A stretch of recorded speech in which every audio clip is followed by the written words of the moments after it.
Assalamu alaikum madada na makaka, wazee kwa vijana. So welcome back to a pull channel and of course today we have guests. I have two great friends here. They are very great friends here, politicians so to say. So I'm always glad when I see such youth coming in this show. And of course I told you in my last week's episode that we are going to have two guests. I'll just give them each 1 minute to introduce themselves and they tell you what they do. Hello everyone. So my name is Nicholus. I'm a political analyst and also a member in the ANC party, and I'm really glad to be here. Thank you. Thank you, Ruben, for having me. My name is Jamaldin Ramadhan. You can call me Jamal. I'm a second year BCom student in Strathmore University. I'm a bit ambitious, but I'm a bit of observant. Thank you. Okay, so we just go straight to our questions. So before we go into deep into what we are discussing today, I'd just like you to take at least 2 minutes. You tell us what has happened in this quarantine period. We start with Jamal. You tell us what have you gone through? Tumesikia watu wameiba, tumesikia nini? So in quarantine, what have you been doing? If you have any skill that you have acquired? Well, yeah. Personally, I've had the chance to think about myself and develop personally, because I reached a point whereby I wanted to find out, what can I do best? What can I learn throughout this period? So I ventured into coding a bit. I wanted to learn coding, and then I was doing research about leadership. So I'm still doing that. And it's something that I realized because of the time that we have, because of the pandemic. I realized I could spend much of my time with learning leadership and also gain a skill like coding. But then I also started physical fitness because I realized that was a trend. people are just jogging. If you go outside the estate and people see running, So it was an inspired. Why not join them? So I also jumped bandwagon, if I can say the least. Yeah. Rocky. Yeah. Okay. Personally, I've not been doing much. Personally, I've been going out. Yeah. This is the period which I've done a lot of adventures, visiting the country. I saw it. Yes. Yeah. So I've been seeing it on Facebook everywhere. Yeah. To those who follow me, they have been seeing it. So I realized that it's more about going outside, appreciating what is out there, not limiting yourself in indoors and so on. Because I'm one person who is very adventurous, and so I've been going out. So that's what I've been doing, visiting friends. Yeah, that's all. You are breaking some rules. Why do you visit friends and yet we were saying you stay at home? Anyway. Okay, you need to keep safe, yeah? Okay. So you go meet new friends while keeping safe. Yeah. Now, my first question is, I don't know, let me start with the Rocky. Do you think 2020 politics or 2020 politics will be different from that? Of course, not 2020, sorry, 2022 general politics. Will it be different from other years? Yeah, for sure. When you compare each and every elections, it's been different from the previous one. This is due to various reasons, including the type of candidates that are on the docket and also what they bring in. And especially right now when the BBI referendum is being pushed, and the moment that it is already passed, the BBI referendum or the BBI initiative, we'll come and realize that there is a lot that will change in terms of the executive structure and everything that will be happening all through politics. So that's one thing that I can assure you that it will be different in one or another. Yeah. Yes, Jamal.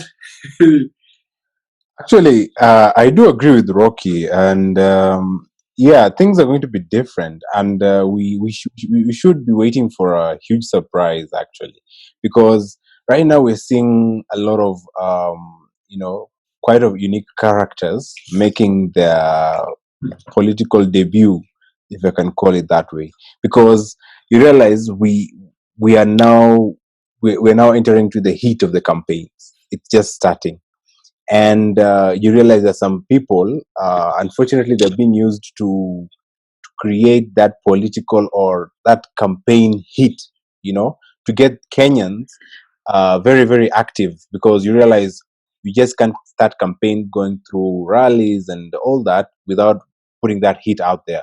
So that's why you have other people probably that are being called errand boys and all that. Then we have the characters that they end up, creating the heat and mentioning and saying certain political statements just to bring out the political heat and the tension, so that people get to think, okay, we're heading for 2022. What is our stand? And I believe it's going to be different, because there are a lot of mechanisms that are now different than we expected. We now have the deputy president starting his own campaign, sounding like the opposition, yet he's still in government. And then we also have His Excellency Raila Amolo Odinga. Both are excellencies, but we also have Raila Odinga, who's the leader of opposition. Right now, they are saying they have the system. So you realize things are going very differently from the way they have been. We are yet to find out how things will unfold. But as the days come, as we get the final report of the BBI, we get to know how the Senate, not the Senate, but how the legislature arm of government is going to focus on the BBI report and how Kenyans are going to react to it. It's actually today, finally, we have gotten to conclude, or rather agree as a Kenyan Senate on the revenue sharing formula. Yes. It has taken quite a while for senators to agree on this, because There were 12 meetings. Exactly, 12 sittings to agree on a revenue sharing formula. I do agree when it comes to sharing resources. I mean, there's a lot of interest involved, and people would end up taking much of the time making different calculations. But at the end of the day, you realize there was a lot of interest from outside the Senate and within the Senate to ensure that they come up with the revenue formula that's going to satisfy all. Which brings the question, we are all going forward to the BBI second report. What is going to be the reaction of Kenyans if it's going to be a referendum or is going to pass through the legislature? What do you think is going to be the dynamics? So I believe we should brace for impact. There's a full of surprises ahead of us. So, Jamal, you have mentioned very critical issues here, and this brings also a pop-up question. And you've mentioned about the issue of the system and the issue of opposition. Like, I would like to pose the question. I don't know, I'll start with you, then we'll go to Rocky.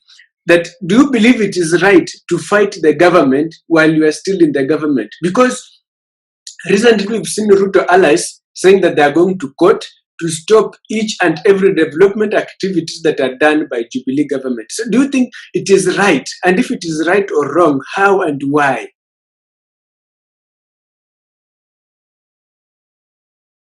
So what I think is, actually, this is a very tricky question, because you realize as the deputy president, he's making his political moves. He's playing his cards right, and within his position, he's trying to see which way is better for him, whether he has to go out of the government and then oppose from that side, or still remain in government but still pursue his own agenda. What is it going to be favorable for him? That's what he's trying to look at it. But when you look at it in a broader perspective, and it's actually not right for a person you're working with, whether it's in quotes or somebody. It's a constitutional office, to say the least, and because of that, it's you're expected to go in line with what is expected of you, actually, by the constitution. So you may not agree with your leader, of course. There are some hiccups here and there, but then as you go on to launch your own agendas, you need to be within your borderline of your of your directive or your mandate, if I can call it that way. But then you realize the deputy president the deputy president himself is sorry the deputy president himself is a deputy party leader, in Jubilee. So there's also that aspect. And what I'm very, very interested and waiting for is seeing Jubilee nominate their candidate. That is the most interesting thing I want to see. So from that is how we're gonna know, the way forward, and how things will unfold. Okay. Okay, in addition to what he has said, as a person, you ask that, is it right to like oppose the leaders? We are not there as a leader. You're not there to for your own interest as a person. You are there to represent the interest of the Kenyans. And as much as you are representing the interest of the Kenyans, if you see that there is something that is not, there is something that is wrong within the government, you'll have to speak it out. And that is what we are trying to advocate in our country. It's not all about our interest, but the interest of the people. And as much as what is happening in Jubilee Party, you'll come and realize that the deputy president himself is not directly attacking or opposing the government. Why am I saying so? When you remember, there's this period that the deputy president was being interviewed in Citizen television, and as much as questions were given to him concerning the opposition and so on, upon his conflict with the president, he was clear. So you'll come and realize that as much as the deputy president allies are trying to fight against the government, there are good reasons why it's happening so. So it is right because we are representing the interest of citizens. Yeah. Finally, on the first question, we have mentioned about the system. I'd never heard of the word system. This is the first time I'm hearing the system want to throw the deputy president out. I don't know if it's the same system that is throwing Raila out. I don't know if it is the same system that will agree Raila to be the president. But I would like you to use just even 30 seconds to tell us. We start with Rocky. What is this system? And do you believe that this system will not accept or will not agree that Ruto should be the president of this nation? Okay. When you check this thing about the system, I've heard about deep state. Yes. In politics, there's something that we call narratives. And these narratives are used in form of kind of opposition or kind of tools in order to bring someone down. But when you check currently, and in a situation like Kenya, we tend to vote for people sometimes when people feel pity upon a person or they feel that a certain person is victimized, they will tend to elect that person. Sympathy So votes. yeah, Sympathy votes. yeah, sympathy votes. So as much as these narratives are tools, and as much as they are tools, you'll come and realize that as much as the opposition is using these tools, they're using it in favor of the deputy president. All these tools are being used in the favor of the deputy president. And I will give you an example. When you move back in 2002, there was this issue of Najib Balala and Nasir. So there was that kind of elections. So you'll come and realize that the same kind of narratives were being used back in then. Because you'll come and realize that during back in 2002, Nasir was elected as an MP and he used a narrative which was saying ni Nasiri. From the word Nasira, he was saying ni Nasiri. So the opposition looked for somebody who will equalize with him. And that's where Najib Balala came in. Now, Najib Balala came in with a narrative that ni Najibu. So these are narratives which are being used to do what? As tools in order to be elected. So Nasira at first was the MP. But after Najib Balala came in and said that si Nasiri ni Najibu, it was form of a narrative. He was able to do what? To overthrow Nasir. So that is the same narrative that is being used now when we are heading toward the 2022 elections with the aspect of the deep state, with the aspect of the system. And as much as deep state is there and the system is there, the votes are within the hands of the Kenyan people because we are the ones to vote in for the person that we want, the best person that we want. So as much as the system is there, as much as people are involved with the system, we'll come and realize that as much as they are using those tools to bring down the deputy president, there will be sympathy votes which is giving in favor of the deputy president, William Ruto. So it won't work in one way or another. Yeah. Jamal, the system, you believe it can work for deputy president? Do I believe it can work for him? Yes. Well, I don't know exactly because you realize when you're talking about politics, it's about interest. Yeah, you Ruben, Rocky, we might be friends, we might be best friends even, but when you talk about politics, it's about the interest. What are the interests involved? So even with the so-called deep state or system, it narrows down to the interest. What are the political interests? I think that's why we see the formations that are happening right now, the changes that are transforming. It's just because of the political interest, and it's not even nothing personal. That's why I think it's even very wise for people to think that in politics, you shouldn't take things personally because it's all about interest. But then when you talk about will it help him in succeeding? I mean, we don't know how the things will unfold, but as the way things sound right now, it sounds clearly that he's really against it, and I mean, the system is against him, actually to the point whereby he's saying that let them have the system, let them have the deep state. I have Kenyans and God. So he's coming out clearly at this time around saying that I don't that doesn't matter. I have God and I have the Kenyans who are the voters. But then I would like to point out something.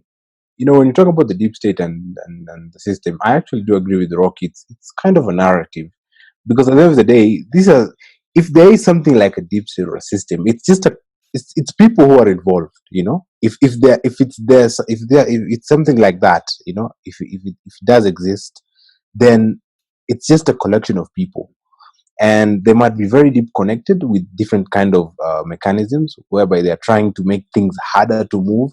But at the end of the day, if you have the voters, or in a let me give you an example. Donald J. Trump, the president of America, on August 22nd, he tweeted, "The deep state or whoever over at the FDA is making it very difficult for drug companies to get people in order to test the vaccines and therapeutics." Well, this is the president of America, the leader of the free world.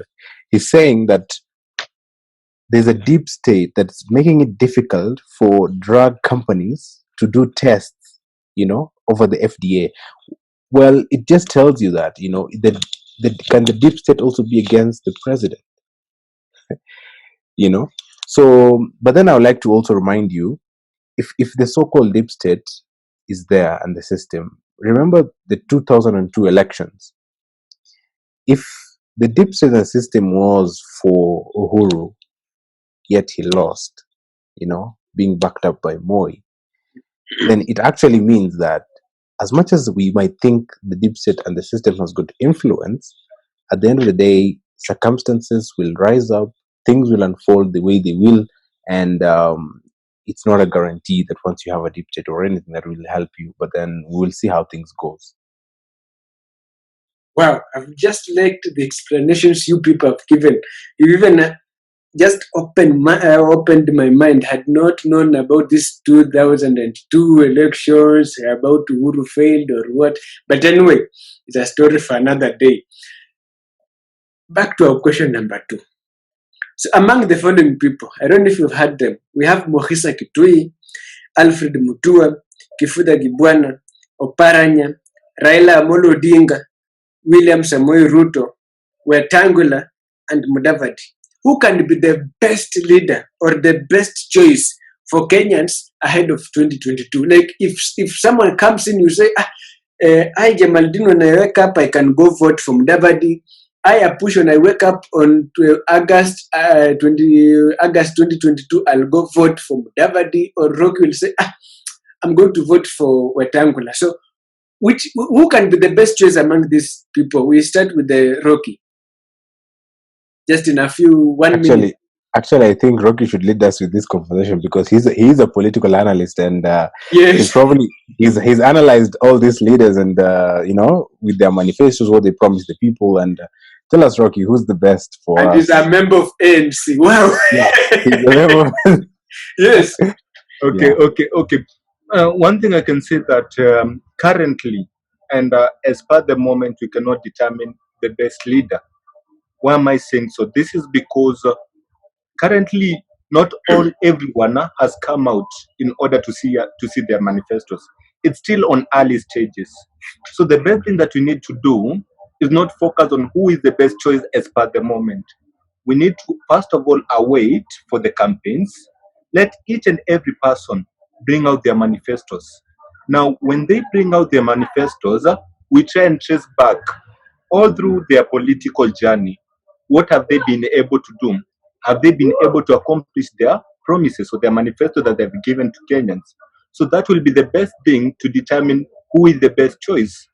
Because you'll come and realize, why am I saying also it's too early? It's because there are a lot of unions which are happening right now. And as much as we bring these people forward and say that among the following people, you may realize that after a while, some of the people within the list that you have given can join up to form a team so that they can do what? They can go towards the elections. So there is a lot to determine. There's a lot of factors to determine on considering the elections. And when we focus on right now, we'll come and realize that most of them don't have the capacity or don't have the drive within the Kenyans. Because when you check, there are two people who have started their campaigns very early. That is Raila Amolo Odinga and William Ruto. And when you check the two, when they come to the battlefield, it will be one of the weakest elections ever because we all understand and we all know who is going to take the docket. So the best thing that I can tell is that we wait toward the campaigner until they officially bring out their manifestos and we be able to understand who are standing for a certain seat or a certain position. And that will be the best point to determine who is the best choice for Kenyans at large. Yes, Jamal. Well, yeah, I also do agree with you, Rocky, and it's a bit quite early to tell who's the best leader. And what I can even add to that is that, every leader comes with a bundle of complications. You can have the pros and cons, you can have a vision, you can inspire the people, but at the end of the day, you have your cons, you have your setbacks. So we have to sit down as Kenyans and analyze, who's the best leader for me, what are they promising me, and what is their track record, are they going to fulfill their promises. So yeah, it's a bit early to tell us because we're also going to have a lot of unions and more of partnerships with other political leaders. But then from there, we will be able now to see who's the best leader for us in after 2022.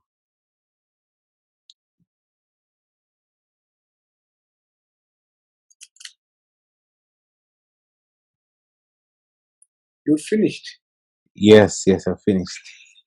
Okay, I'm new one that we have 10 minutes. Oh yes.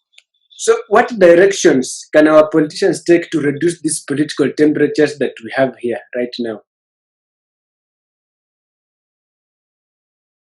You can start with the Rocky.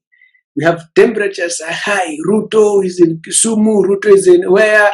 So what can we do? What can these leaders do to reduce these temperatures? Hata mimi nimechoka sana. It's not easy. It's not easy to reduce the temperatures. That's normal with campaigns. That's normal with campaigns. So as much that's one of the difficult things to do. That's one thing from my point of view. It's not easy because each and every person is trying their best in order to manage to pass through the 2022 elections. And as much as this is concerned, you'll come and realize that's why we have people moving around. We have the deputy president moving around, trying to influence Kenyans, trying to influence even opposing leaders, some of the opposition leaders. And as much the His Excellency Raila Amolo Odinga is trying to do the same, even though he has been trying to follow the same route with Ruto. So it's not easy. It's not easy. Yeah. Mhm. Maybe Jamal? Jamal can tell us. Yeah. Well, the thing is, yeah, talking about reducing the political tensions, these tensions are here. They have been created by these leaders to suit their, you know, their political moves. They have been calculated to do so. Let me ask you, Ruben Yes. and Nick Rocky, do you think all these events that are occurring between, let's say, let's say after the COVID millionaires, after COVID was COVID was now officially over, quote unquote over, because of the millionaire heist. I mean, the COVID corruption was aired on TV. Immediately after that, between that and now, do you think all those political events, political scenarios that has occurred, do you think it's by accident? It's not by accident. All these things have been calculated. Even during COVID, there were some of the things that were being done. We could realize that these are things being done. These are how things are being pushed. People were moving from different positions here and there. We could tell that someone is playing their cards. Someone is playing the chess. And in fact, I could remind you, Ruben and Rocky.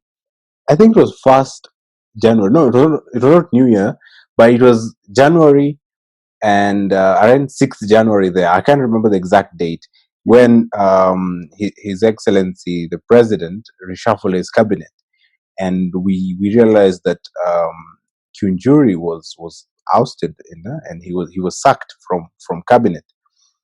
That was a political move, and when you look at it from a different angle, Kunjuri went to do an opposing effect to it. And he even said in physics that once there's a counter motion, there's also opposite motion that is going to oppose it. So he formed his own political party. He started his own campaigns basically, but then he went down, and he's a bit quiet right now.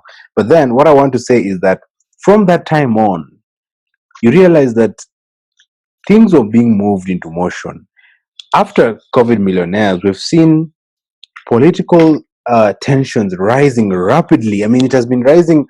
I think I don't know at what rate, but it is being controlled. Actually, let me say that people want to put us now into that mood for campaigns. So, actually, asking leaders to reduce these political tensions is quite ironic, because they're the same people who want to have these tensions. Let me ask you.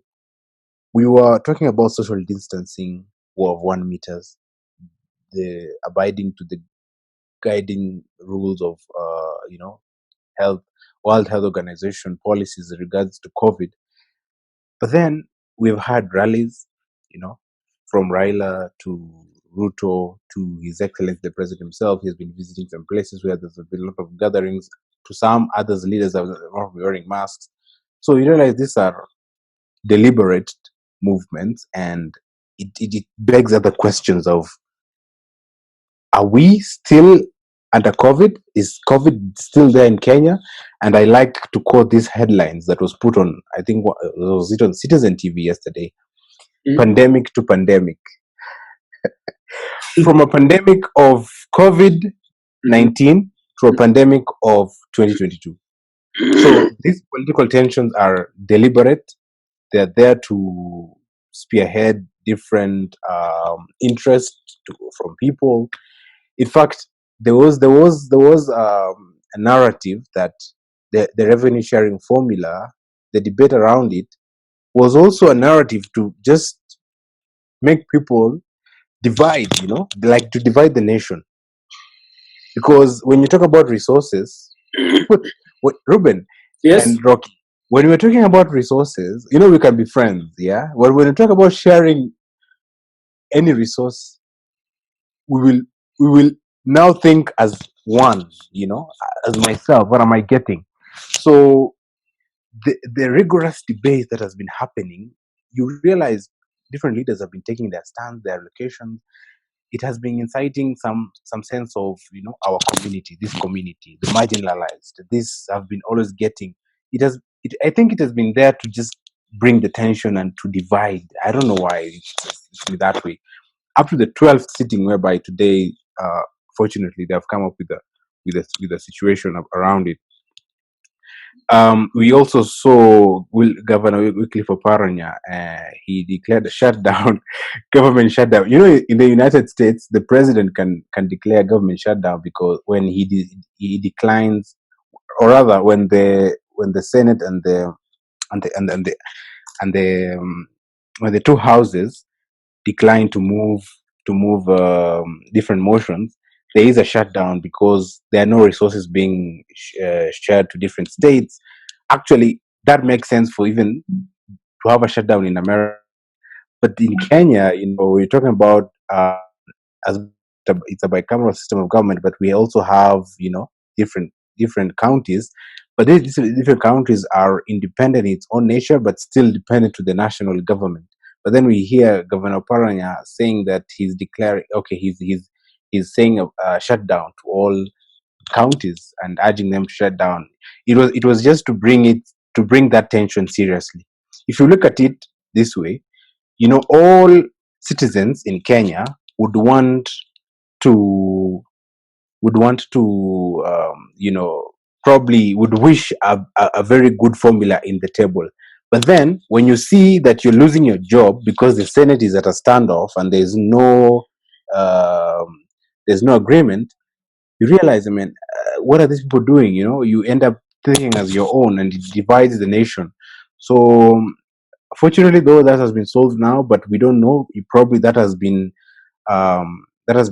trying to spearhead everyone for a bigger picture, for a bigger elephant in the room, which could be now the BBI. So the political tensions, I think that they're put there deliberately for, I mean, campaigns will always drain us Kenyans, and the tensions are there. It's gonna be hard to try and control these tensions because the same leaders want them there. But yeah, that's my thought on that. And now I had to go to my next question. I've realized this discussion is quite interesting and time is running very fast. So we go to our next question. Do you support BBI? Any of you can start, either Rocky or Jamal. Do you support the BBI initiative? Okay, personally, the BBI, I've checked it through, and there are some sections of the BBI I truly support, but we have other sections within it that it's not appropriate. I feel like it's more of a misusing of resources because, especially now, I'll talk about the executive structure, which is highlighted within the BBI initiative.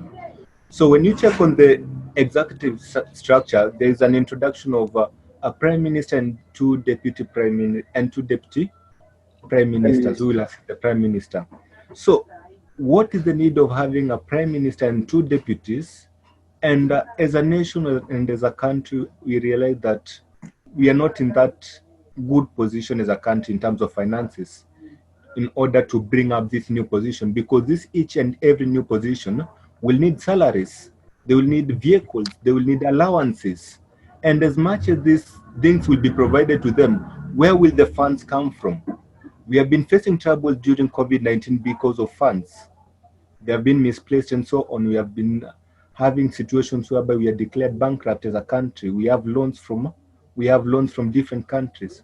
How will we replace these loans and we introduce how are we going to pay these loans, and yet we are introducing more burden within the structure? So as much as the BBA within itself, it's a good document, but there are some of the things within the BBA that needs to be considered, especially the executive structure. Yeah. You've mentioned about the executive structure, about the deputy and the prime minister and deputy prime ministers. You've forgotten that it's also advocating for 16 regional governors. BBI is also advocating for deputy ministers, just to mention. So before, Jamal, you can continue from there. I just wanted to clarify.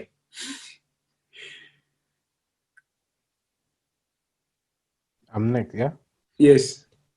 Okay, so what I think about what I think about BBI is that my support for it actually it's a bit tricky, you know. I'm not 100% supporting the BBI. Actually, this is something that, you know, I ask myself, you know, why is it that when a regime is coming to an end is when we're talking about constitutional amendments? Yeah. Why are we talking about fundamental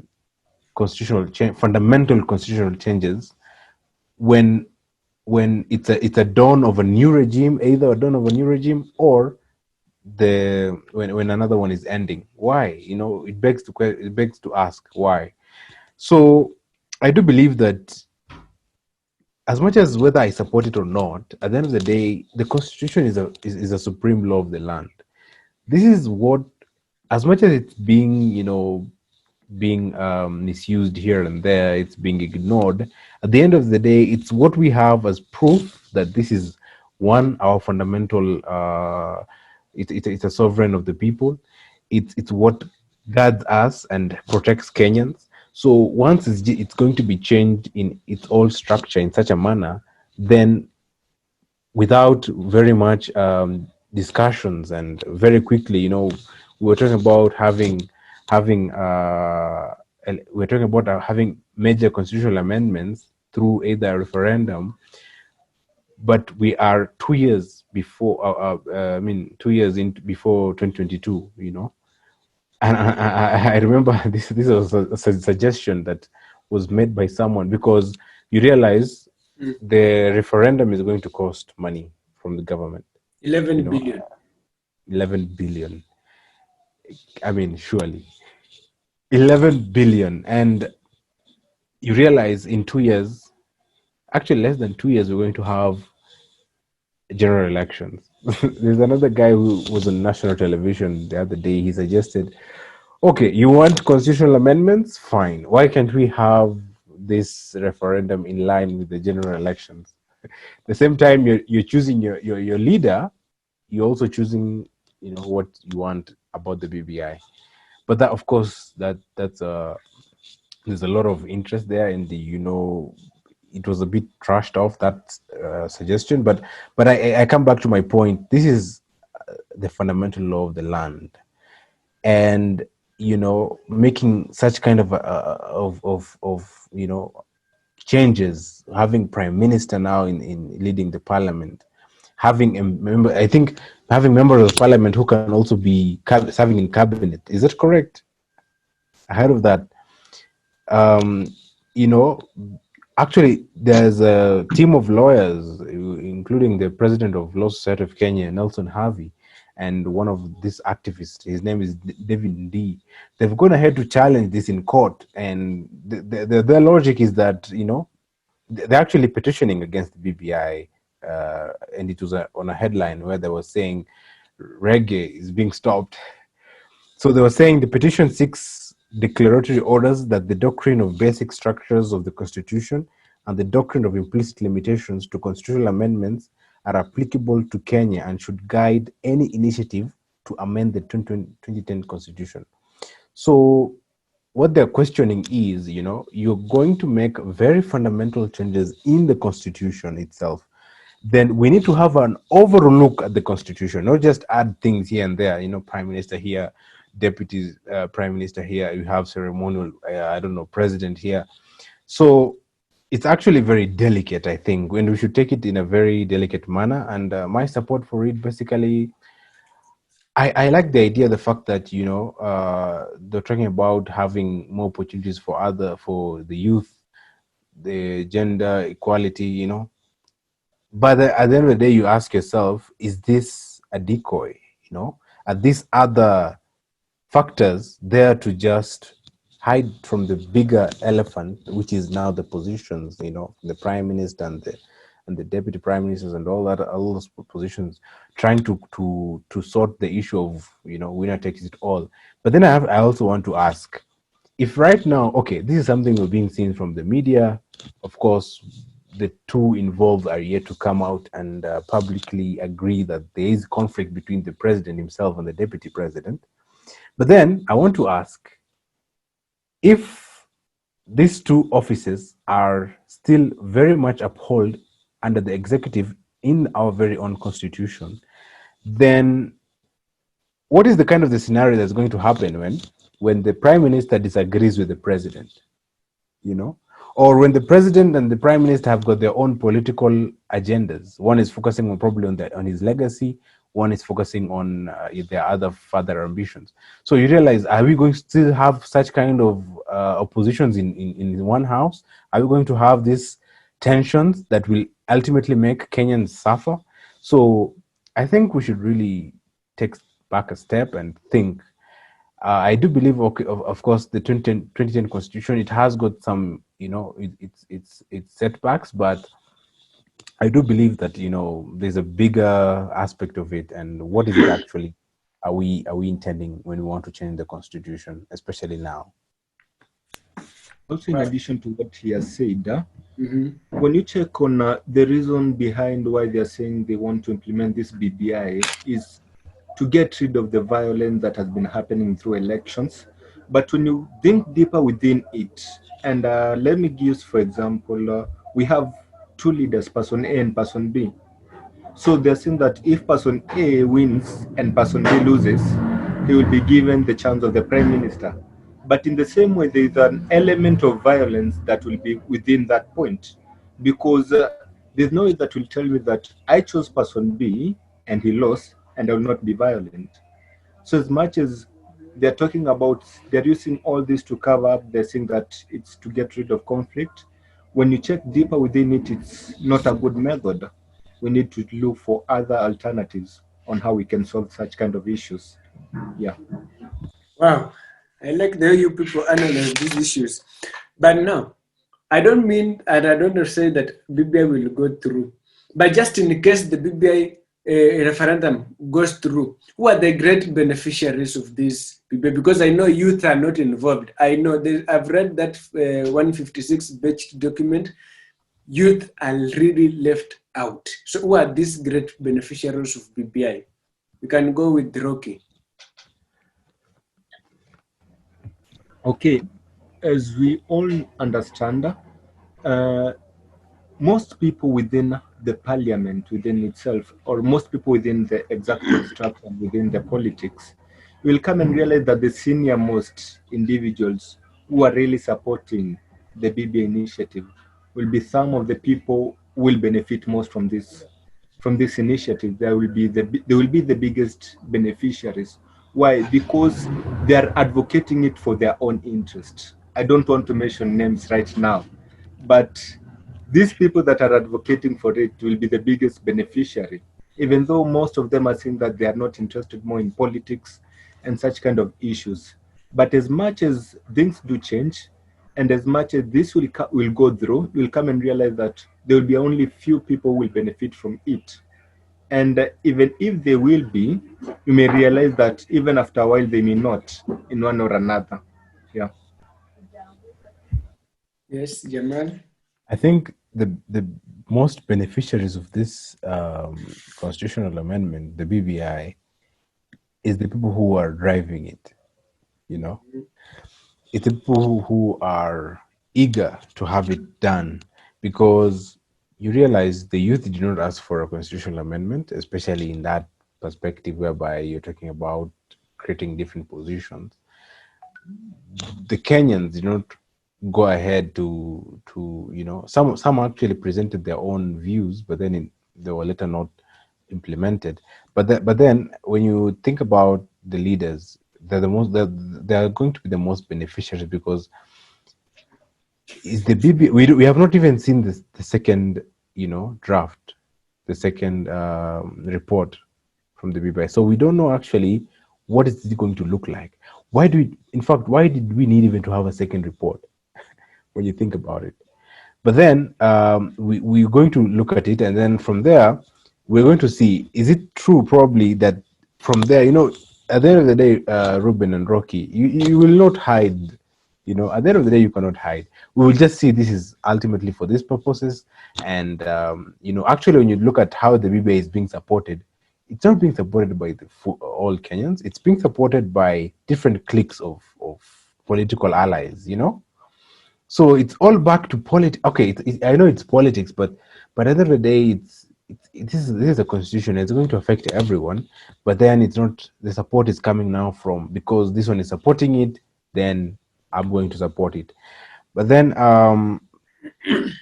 there's this aspect of, I don't know. We have leaders, we have governors whom their terms are, they have done already 10 years, and they don't know what's next.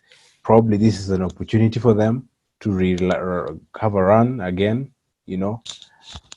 There's another day we saw Atwoli saying, he was in public.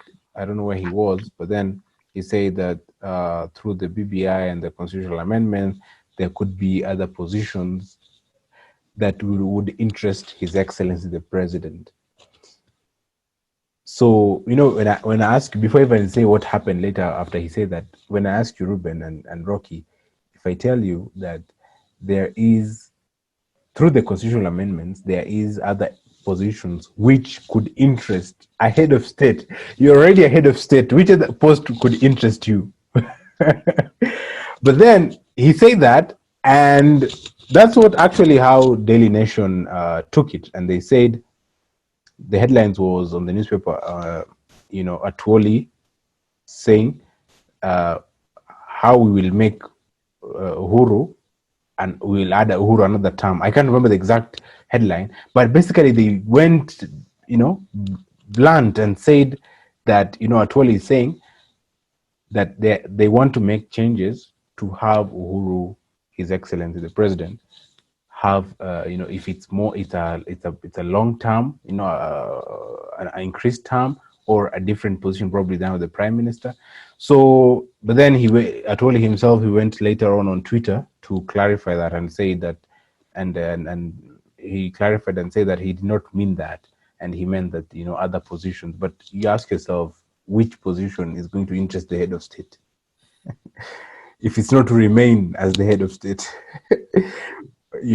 But then I would love to see the report first, as it's going to come. I don't know when it's going to come, but I hear it's very soon. So from there, we can probably now see how this structure is forming out. Actually, I would like to point out something. Politics, this is all politics, let me tell you. And when you look at politics, sometimes things are done. I also don't believe that they are what do you call it, coincidence in politics. At times I don't believe there are coincident things happening, because one, we had the BBI being introduced. Then we had BBI people saying, the ones opposing it were saying this is Beba Ikulu, Blue Band Initiative. Those who are opposing it, and then we had those who are agreeing with it. They were saying, it's going to unite Kenyans, it's going to help prevent the winner takes it all. So we knew already that this is a political instrument, and we already have two sides. And as we go through the first announcement, first BBI launch, we already knew that there's some people going to reject it. But then when you look at what happened, and I don't know if this was a card that was being played. People who are opposing the BBI, they did not, I think they got that report, was it one day before it was launched, or the night before, and they went through it and they saw it was a fair document. It wasn't as harsh as they thought it was going to be, and they drastically changed their opinions about the BBI. And the following day, when it's being launched, it was a surprise to the other side. We were expecting you to oppose it, but then you are in with this thing. So it was a surprise for them, and then these people were like, okay, we are now agreeing with the BBI, because they saw it was not it was not suggesting anything very out of the ordinary, and it was not that probably hurting them on their interests. So you ask yourself, was that a reason for them now to go back and say they want to bring another report? Because this has been already readily accepted. In politics, I can give you two things, Ruben and Nico Rocky. Yeah, I can present to you. Actually, I forgot the phrase of this trick. I can tell you, probably we're building a house. I want to bring this, let's say, roof, this type of roof. Let's say it's 10,000 Kenya shillings. But then that's expensive for you. Let's say, for example, that's very expensive for you. So, but then I personally want the one that's 5,000 shillings. You, Ruben, let's say you want the one that costs, let's say, 2,000 shillings. Yeah. I can tell you there's this material, or rather this asset is going to cost us 10,000.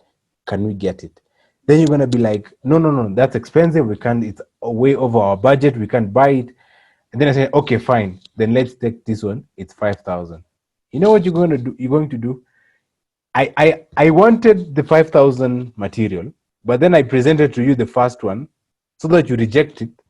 So that when I talk about this one else, you'll feel like, okay, you've already compromised, or rather I have compromised on the first one, and you have denied me that one. So you feel the guilt, or rather you feel obliged to just accept my other offer, which ultimately is the one I really, really wanted. So when you talk about the BBI, if that was the agenda, this is what they presented, it was launched, but then everyone accepted it.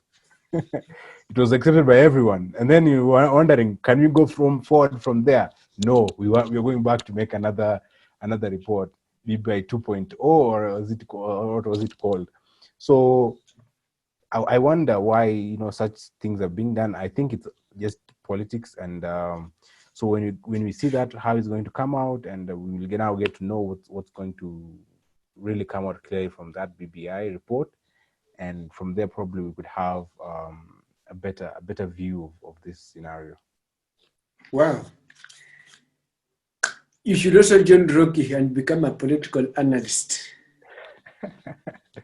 One of these fine days, you are not just a student, you are just a political analyst. You should just, in fact, you are. I've already baptized you as one. As we are ending this show, this is youth and politics, and we've not mentioned anything pertaining the youth, which is our last question. What advice can you give to the youth ahead of 2022 general elections? I believe you can go with the Rocky first, because I know this is the youth and politics. They're listening to us over 1,000 youths. They will listen to it. Another one will advise other one to listen. The other one will also tell the other one to listen. What advice can you give to them? Okay, personally, I like to tell them they need to stand up, especially with the latest news whereby we have been having the issue of dynasties, whereby we have had that group of people that they're trying to say that they're the ones who need to be elected. So we need to get rid of such kind of mentalities, that is such kind of dynasties. And we need to realize that it does not matter that it does not depend that your parent was a president for you to be a president. That is not what it's guaranteed in. So one thing I like to encourage the youths outside there, you need to stand up. We need to come in and give our vote, give our views out, and try to manifest or try to bring out what we want for our country, because you are the best person. As a youth, you are the best person who can come into politics and change. And when we talk about youth in politics, we don't just talk about them coming out and they vie for a certain seat or so on. No. We talk about even coming in elections, because I've interacted with various of my friends, and they've been telling me that there's no need for me to go and vote, because even if I vote, the system will just give in a certain person. So they have been like undermining their votes. So one thing I like to tell each and every youth that there is nothing like the system or a group of people will decide who will be the president, who will be the senator, who will be the governor. No, what matters is your vote counts. So as much as we are talking about, we are encouraging some of them to come into politics, we're also telling them to come out, vote for the best candidate, and all shall be well. Yeah. Wow. Jamal, finish. Give them a rap. Well, I would like to tell the youth to sit back, let them think, let us think, where have we come from? Look at the history of Kenya, the people who fought for independence. Look at what you can do as a person. You may not have the influence as much as these leaders probably who are creating chaos, but at the end of the day, you have that mandate, you have that ability to make a choice in 2022 in the ballot and choose the leader whom you prefer, the leader who's going to take us to where we're supposed to be. Remember, as Kenyans, we still have the 2030 vision. I mean, I wonder why people are talking about 2030 vision and we're in 2020, but some of the things that we're still engaging in, I mean, it's making me, I'm bewildered to say the least, because we cannot progress to a certain goal if we are not making those baby steps. We're not making that progress. So I'd like to tell the youth, and I myself, I'm still thinking about it, is we are going to have these campaigns. They're going to be very vicious. They're going to drain us because we might be there's a lot of money that's going to be spent on this. Do not be fooled by that little money you're being given now as a token, probably just to influence your vote. But then at the end of the day, you need to look at who's going to deliver, who's going to bring out the best in you as a Kenyan. So I believe also the youth, if we could unite, if we could think as a group, think way forward and just be united, because if there's one thing that you should know, that once we are very united, and when the youth ourselves, if we have a leader as the youth and we follow that leader, we will have our agenda and objectives really respected, because we have a say from the masses. But then once we're divided, we will just, it's going to be divide and conquer, and that's what these leaders are going to do to us. Those people who actually, let me call them political leaders or politicians. The politicians are going to divide us if we're not united. So actually, and on the BBI is, I would want to urge everyone actually to read and try to understand what does this mean to them, because people are saying, okay, fine, as much as the fact that this person is agreeing with it, I will just agree with it. No, this is something that is going to affect you down the line. Remember, we're still being we're still being regulated by the 2010 constitution. It's there, it's going to stick there with us. So I think we should be part of the process and not just sit back and wish everything to happen. I mean, that's not going to happen. That's a utopia. I would want people, the youth, to take part in everything that's happening, to try and even just be current and see what's happening, and to try and even listen, to one another, and be united at this very dear moment, because I believe we are going to go a stage where, and I hope not we reach there, because it's going to be very sad. We might reach a stage whereby people are going to start thinking, I'm from this community, I'm from this place. Yet you're a youth and you're going to be affected together.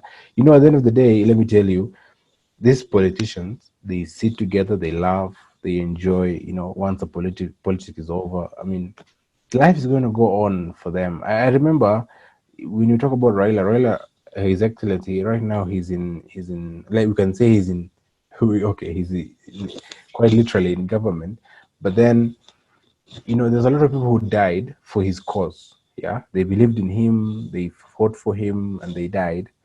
I just want to ask him, has he done anything to compensate? Are there compensations? Right now he can say he has a say in government, and he can say that he can probably even ask for a compensation scheme for the people who died for his people. But then you realize all that has just gone down the drain. Really? Then it means, are we just being used? So I would like to tell the youth, do not be used. Think straight, think as yourself, and probably would go far if we do that. Wow, thank you guys. It has been a very, very wonderful show. In fact, you've talked a lot of sense, and I believe youth and Kenyans out there, if they listen to this, they have to change their minds. Jamal, you have mentioned about the issue of handouts. I've been singing every day that Kenyans should avoid the issue of handouts, because you take handouts today, and tomorrow when the leader goes to gain back his or her money, you start complaining that they're not working. So avoid those handouts today, and tomorrow choose a leader who will give you whatever you need. So I would like to give each of you 1 minute just to say a word.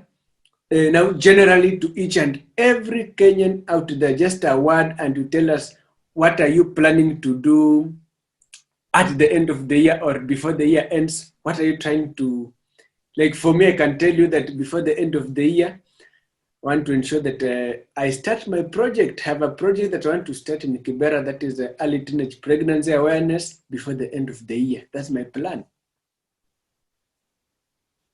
So you can start with Rocky. 1 minute, please. Okay. Wow, that's a hard question to answer about the end of the year. Anyway, to all Kenyans outside them, I'd like to request you, just heed to what we have told you, to what Jamal has told you, concerning handouts, concerning taking your responsibility as a youth, taking your responsibility as a Kenyan, because your vote counts. Your vote counts in this country, and your opinion, your voice counts. As much as you see something is not right, your voice truly counts. So personally, my plans during the year and the end of the year, just to do more adventures, visit the country. Yeah, I want to explore more of Kenya. Yeah, that's it. Yeah. Wow, Jamal, 1 minute. Okay. Thank you for this opportunity. Thank you guys for also watching us, the ones who are going to watch us. And I also like to just emphasize, you have a say through your votes, through what you decide, through whom you decide to support. Remember, those who are saying that as much as my vote can't count, they already have the system. That's not going to make sense, because you realize there are situations the system was in a line with certain candidate, but they lost. So you really have to do your part, and everyone has to do their part. So I would like everyone to think what is going to be the best for Kenya. Um, Personally, what I'm looking at before, the year ends, I am going to still trying to finish my literature review on leadership, because this is something I'm really passionate about. Currently, I'm campaigning for my seat in the student council, the 12th incoming student council, as the financial representative. Through that, I have a lot of ambition and have a lot of passion. There's a lot of that I would like to start initiate immediately I win the elections, and I intend to work through that so that we're able to come up with sustainable solutions, and with some of the fundamental problems that we face as students. There's a lot of issues that are also being raised as we were campaigning, and I realized that some people are also very interested in politics. There's a student who asked me, actually he asked one of my other candidates, but I was there, and then he was like, what is the youth are going to, how can they take part as a school in national politics, that was an interesting discussion we had. So that's also something that I would like to see how it's going to go. And I also, basically would like to finish reading a specific book that I intend to. It's called Never Eat Alone. It's a very wonderful book. I'd like to finish it and then probably embark on what you sent me. I mean, what you encouraged me to read on Ruben. So I believe before the year ends, I would like to sit back and say that, I've finished probably some of the things that I could be proud of, which is basically my physical fitness plan. We have the novel I've just talked about. Then there's the literary review and also coding as a skill. That's something I would like to embark on. But then general message to everyone, thank you so much for listening. And I would really want to encourage you, as much as many people say, I'm not a politician, or rather, I'm not interested in politics, it bores me. I'd like to tell you and everyone that as much as your opinion on politics, it's going to affect you. Politics will always affect you. So you better just know it. You better know how it's going to affect you, whether it's through your business, through you as a part of the youth, as a student, it is going to affect you. But thank you for your time and have a wonderful day. Wow. It has been such a good wrap up. And my viewers, my subscribers, please do for me 4 things. Number 1, like the video, share, comment, and most importantly, subscribe for more videos that are coming. So I look also forward to hosting these 2 great minds, including other people who are willing to join us and educate the youth. I believe you've all garnered enough information. I've learned a lot. So being just an interviewer, I've gotten a lot of information from these 2 intellectuals. So thank you guys.